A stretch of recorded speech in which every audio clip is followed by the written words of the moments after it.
जी, अस्सलाम वालेकुम स्टूडेंट्स। आपका सब्जेक्ट है जी बैंक ऑपरेशंस मैनेजमेंट और इसका लास्ट यूनिट 9 जो है वो है basically special categories of landing management in Pakistan. कुछ स्पेशल कैटेगरीज हैं जिनके हवाले से सेपरेट लैंडिंग रेगुलेशंस बनाए हैं स्टेट बैंक ऑफ पाकिस्तान ने, तो उनको हम देखते हैं।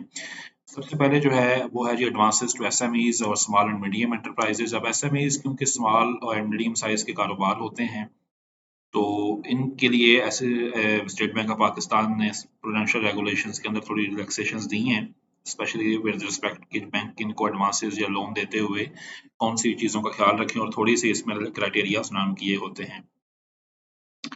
अच्छा, एसएमई जनरली जो उसको इधर डिफाइन किया गया है वो है कि जिनकी annual sale turnover maximum 150 million तक हो, तो उसको एसएम स्मॉल कैटेगरीज में गिनते हैं, और फिर मीडियम कैटेगरी की वो होती है जिसका 800 मिलियन तक टर्नओवर चला जाए, उसे हम मीडियम कैटेगरी में काउंट कर लेते हैं।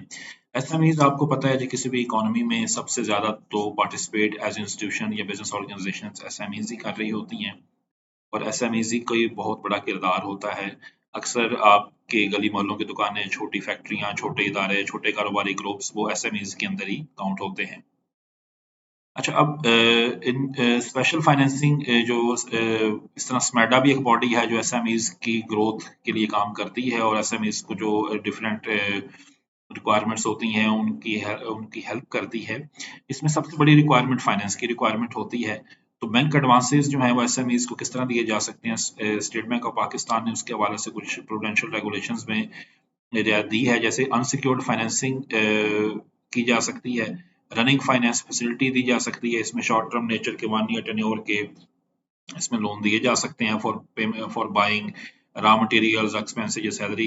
रिवॉल्विंग क्रेडिट लाइंस दी जा सकती हैं 2 साल की एसएमईज को, ताकि वो अपने बिजनेस की फाइनेंशियल रिक्वायरमेंट्स पूरी कर सकें, और टर्म फाइनेंस फैसिलिटी भी दी जा सकती है। उसमें एसएमईज के लिए जो लिमिट स्पेसिफाई की गई है वो एसएमईज जो है वो टोटल लोन एक्सपोजर 25 मिलियन का ले सकती हैं किसी एक बैंक से मैक्सिमम, और जो मीडियम एंटरप्राइजेज होती हैं वो मैक्सिमम 200 मिलियन का किसी एक बैंक से और कलेक्टिवली अदर बैंक से ले सकती हैं। तो इनके मैक्सिमम एक्सपोजर लिमिट्स डिफाइन किए गए हैं। उस सूरत में उनके जितने भी एसएमईज हैं उनकी करंट रेशियो, सॉल्वेंसी रेशियो और प्रॉफिटेबिलिटी रेशियोज देखी जाती हैं कि ये इनका फाइनेंशियल स्ट्रक्चर ऑलरेडी क्या है, और फिर जो हम लोन इनको एक्सटेंड कर रहे हैं और बारवर्स के प्रोफाइल स्पेशली चेक किए जाते हैं। इसलिए फिर जो क्रेडिट फैसिलिटी जैसे में इसको दी गई है, इनके लिए सेपरेट प्रूडेंशियल रेगुलेशंस डेवलप किए गए हैं, क्योंकि इनके पास सिक्योरिटी के तौर पे रखवाने के लिए ज़्यादा प्रॉपर्टीज नहीं होती या ज़्यादा इस तरह की चीज़ें नहीं होती। ये मोस्टली एंटरप्रेन्योर्स होते हैं जो स्मॉल सेक्टर में काम कर रहे होते हैं।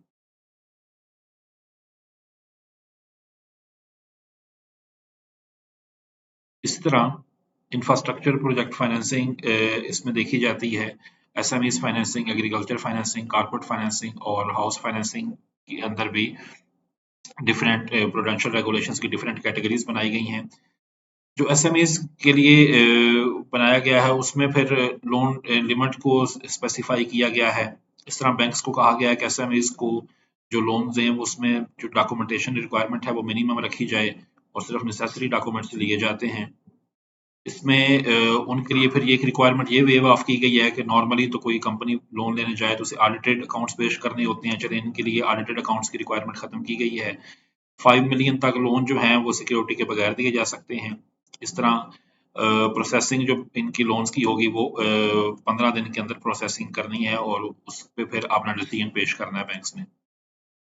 सिक्योरिटी की रिक्वायरमेंट्स भी इसमें थोड़ी सी चेंज की गई हैं। लिक्विड एसेट्स की सिक्योरिटी भी एसएमई से एक्सेप्ट की जाएगी अगर किसी एसएमई के पास बॉन्ड डिबेंचर्स पड़े हैं। पर्सनल गारंटी भी किसी पर्सन की दी जा सकती है। Mortgage of land and building की सूरत में भी हो सकता है, और प्लेज ऑफ रॉ मटेरियल भी हो सकता है। इस तरह एग्रीकल्चर फाइनेंस एक बहुत बड़ा एरिया है पाकिस्तान की इकोनॉमी का। ऑलमोस्ट 50 to 60% एरिया तो एग्रीकल्चर से रिलेटेड है। इसके लिए गवर्नमेंट ने ज़रिए तरक्याती बैंक भी बनाया है, ZTPL, वो भी लैंडिंग करते हैं। लेकिन जो अदर दूसरे बैंक्स हैं उनके लिए भी स्टेट बैंक ऑफ पाकिस्तान ने काफ़ी इंस्ट्रक्शंस दी हैं कि वो भी एग्रीकल्चर को लोन दिया करें। उसमें अनसिक्योर्ड लोन की जो लिमिट है 1 मिलियन तक वो स्पेसिफाई की गई है। फार्मर्स को पर्सनल गारंटी पे 1 मिलियन तक लोन दिया जा सकता है। इस तरह फार्म क्रेडिट जो है, जैसे सीड्स खरीदने के लिए, फर्टिलाइजर, पेस्टिसाइड्स के लिए, उसके लिए भी रिक्वायरमेंट्स बता दी गई हैं। इस तरह फार्म को डेवलपमेंट के यानी फार्म के साथ अगर आप नर्सरीज, ऑर्चर्ड या गोडाउन्स बनाना चाहते हैं तो उसके लिए भी लोन्स मिल सकते हैं। Term finance for machinery equipment भी है कि अगर कोई इस तरह फार्मर है, वो कोई ट्रैक्टर, थ्रेशर, मशीनरी वगैरह एग्रीकल्चर के लिए खरीदना चाहता है तो 2 से 3 सालों की किस्त पे उसे लोन मिल सकता है। तो एग्रीकल्चर के लिए भी इस तरह letter of guarantee and letter of credit for the procurement और इंपोर्ट ऑफ एग्रीकल्चर सप्लाईज, ये इसके लिए भी बैंक्स को इंस्ट्रक्शन की गई है कि वो ऐसे लेटर इशू कर सकते हैं। फिर लाइव स्टॉक फाइनेंसिंग के लिए भी बैंक्स को कहा गया है कि वो डेयरी फार्मर्स और पोल्ट्री बिजनेस जो है उसके लिए भी अपनी लैंडिंग लिमिट्स एनहांस कर सकते हैं और हॉर्टिकल्चरल डेवलपमेंट के लिए भी की जा सकती हैं। इसमें एग्रीकल्चर लोन और के लिए जो सिक्योरिटी है उसके लिए भी कहा गया है कि जो बारोअर्स बैंक के पास आए वो अपनी रूरल एग्रीकल्चरल लैंड को भी मॉर्टगेज करा सकते हैं, बिल्डिंग को भी करा सकते हैं, इक्विपमेंट को भी, ट्रक या मूवेबल एसेट में भी, और फिशरीज की सूरत में भी जो वैल्यू ऑफ फिशरीज है वो भी आप एज ए सिक्योरिटी रखवा सकते हैं।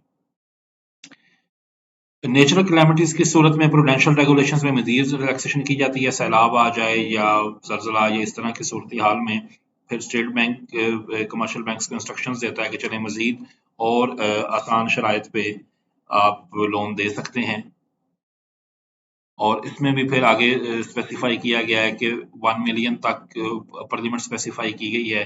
इस तरह इंश्योरेंस के हवाले से भी बैंक्स ने कहा हुआ है कि जो किसान है उनको आसान रेट पे इंश्योरेंस प्रोडक्ट्स ऑफर की जाएं। तो ये आपका यूनिट था जी, जो स्पेशलाइज्ड फाइनेंशियल इंस्टीट्यूशंस के मुतालिक था, जो स्पेशली एग्रीकल्चर लैंडिंग और एसएमई लैंडिंग के मुतालिक था। तो यहाँ पे state bank of Pakistan commercial banks को ये इंस्ट्रक्शंस दे रहा होता है but developing the separate set of prudential regulations के, क्योंकि नॉर्मली ये ऐसी कैटेगरीज होते हैं एग्रीकल्चर में, किसान फार्मर्स और एसएमईज की सूरत में उसके जो मालकान होते हैं उनके पास ज़्यादा डॉक्यूमेंटेड प्रॉपर्टी नहीं होती या ज़्यादा हाई वैल्यू प्रॉपर्टीज नहीं होती।